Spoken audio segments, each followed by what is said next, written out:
দেখুন বন্ধুরা, আমার হাতে যে দুটি ফল রয়েছে, এই ফলগুলো অনেকে হয়তো দেখেননি।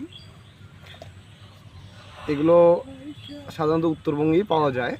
আমাদের উত্তরবঙ্গে যে পাহাড়ি অঞ্চলে উঁচু জমি সেগুলো পাওয়া যায়। এগুলো হচ্ছে চা ফল, চা গাছের ফল। তো এই ফলগুলো আমি সংগ্রহ করেছি গত শনিবার। আমি যখন আমার বন্ধুদের সঙ্গে আমি ঘুরতে গিয়েছিলাম, তো সেখান থেকে চা বাগান থেকে আমি সংগ্রহ করেছি। এই ফলগুলো মূলত পরিত্যক্ত অবস্থায় যেগুলো চা বাগান থাকে সেখানেই জন্মায়।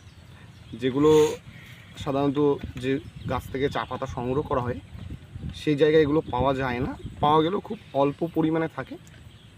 তো এই চা ফল নাকি খাওয়া যায়। আমার বন্ধু হাসিবুল আমাকে বলেছে যে সে তার দাদু বাড়িতে যখন গিয়েছিল, তার দাদু বাড়ির চা বাগানের পাশেই, তো তারা নাকি এই ফলগুলো যখন কচি অবস্থায় থাকে তখন তারা খেয়েছিল। তবে এ ব্যাপারে আমার বিশদ কিছু জানা নেই যে এই ফল খাওয়া যায় কি যায় না। তো আমি এগুলো সংগ্রহ করে নিয়ে আসছি আপনাদের দেখাবো বলে। তো এরকম যদি ভিডিও আপনাদের ভালো লাগে তো আমার পেজটিকে অবশ্যই ফলো করবেন এবং আমাকে উৎসাহিত করবেন যাতে আমি এরকম আরও নতুন নতুন ভিডিও বানাতে পারি। নমস্কার।